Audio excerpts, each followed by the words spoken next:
Hello.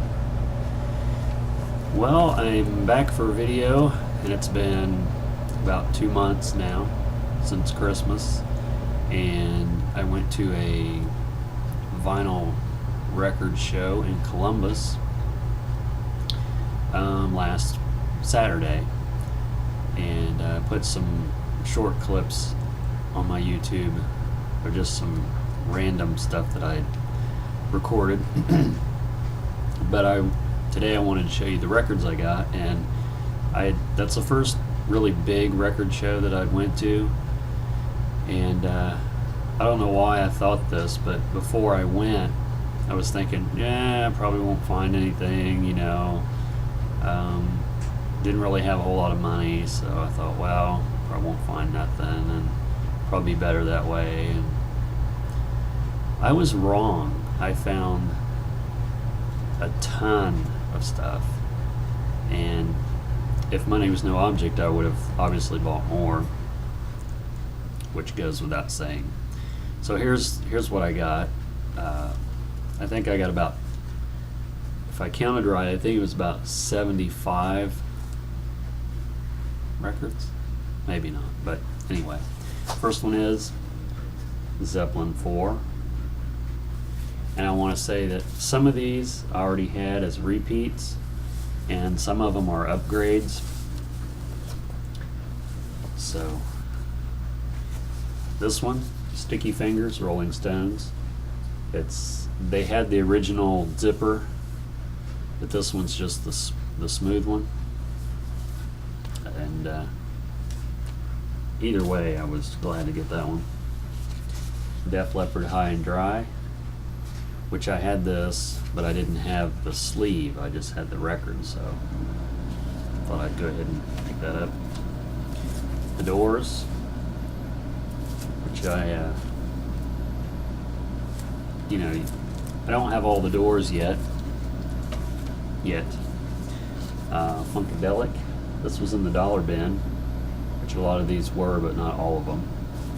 I hadn't seen this one. I have quite a bit of Funkadelic on CD on my iPod, but I think that's on like the third Funkadelic record that I have. Pink Floyd, Final Cut. Still trying to complete my Pink Floyd collection. And this was sort of a random one, but I like this group, Yellow.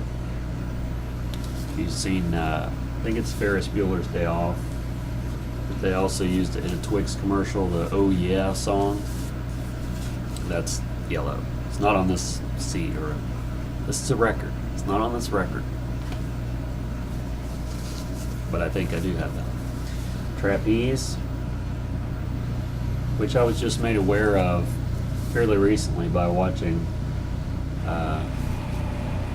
Metal Evolution on VH1 Classic. If anybody's watched that out there, it's essential viewing, and if you haven't seen it, you need to go to VH1 Classic or vh1classic.com and watch all the episodes, everyone. That's 11-part series.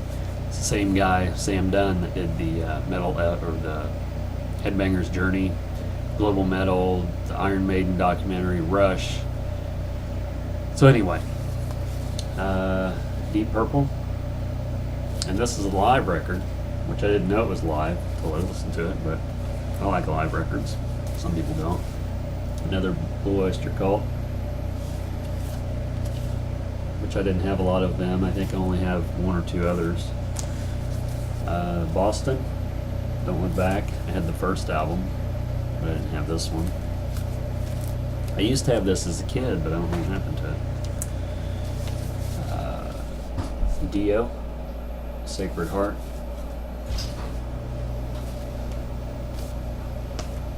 Still looking for some more Dio, of course. Motley Crue, Girls, Girls, Girls.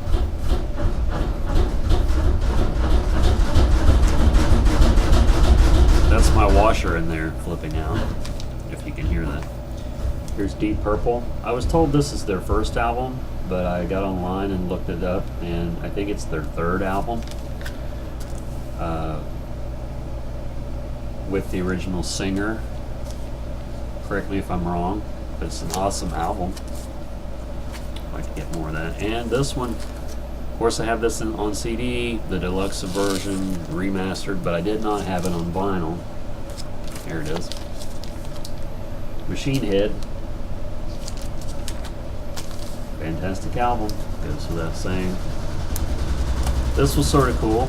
It's Iron Maiden 2 Minutes to Midnight single. And this was in the dollar bin. And just Iron Maiden alone makes it cool, but it has the track Mission from Airy. And if you watch the Iron Maiden documentary on, I think it's the Live After Death, the second Iron Maiden early years or whatever it's called, they talk about this. So, talk about that track rather. Here's Stryper's first album with the original cover. This cover was later changed, and they had later added 2 songs. And Soldiers Under Command.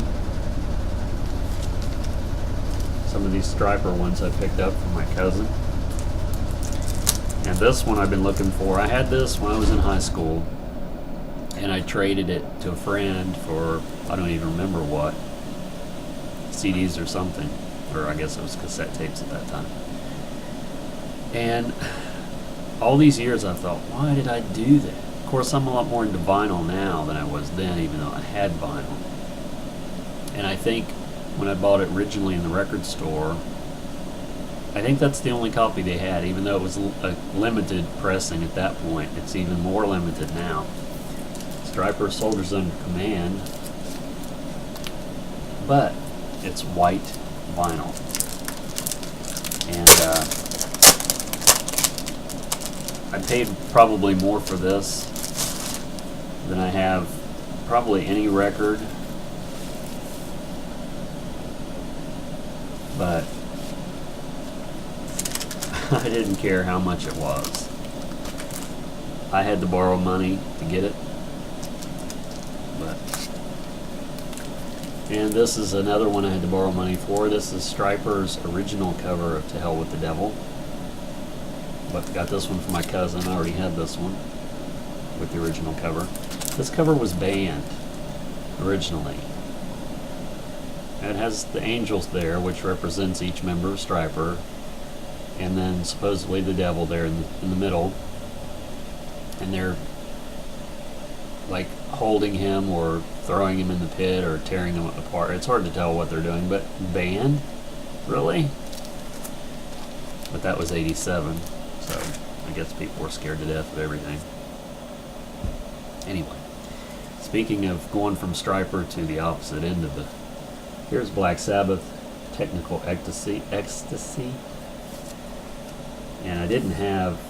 Actually, the Sabbath that I got at the record show completed my Sabbath collection of the studio albums. Sabotage. So excited to get Black Sabbath. I'll get the ones I didn't have, rather. Sabbath, Bloody Sabbath.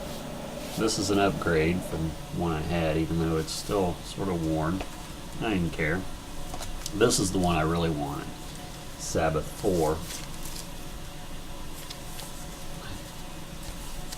There we go. I know everyone out there's seen these records, so it's not like, you know, that you've never seen them. And didn't have this Alice Cooper, Love It to Death, which this was the breakthrough album. I think it was the third album. And it has 18 on it. This was produced by Bob Ezrin, who produced a lot of Kiss.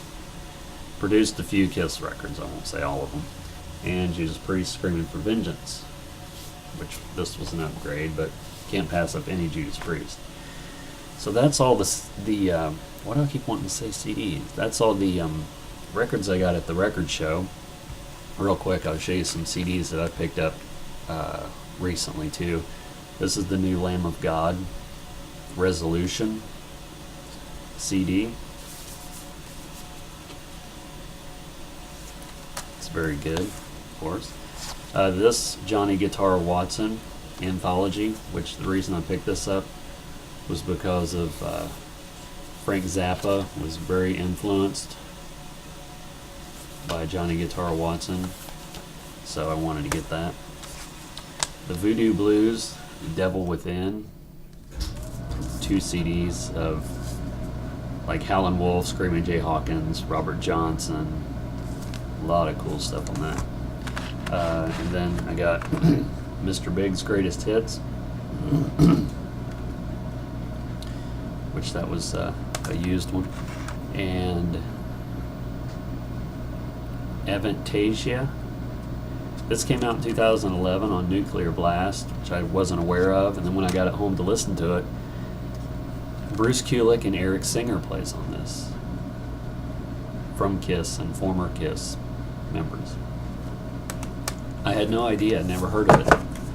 So anyway, that's my most recent finds, and leave me some comments if you will, and hope you enjoy it. We'll see you next time.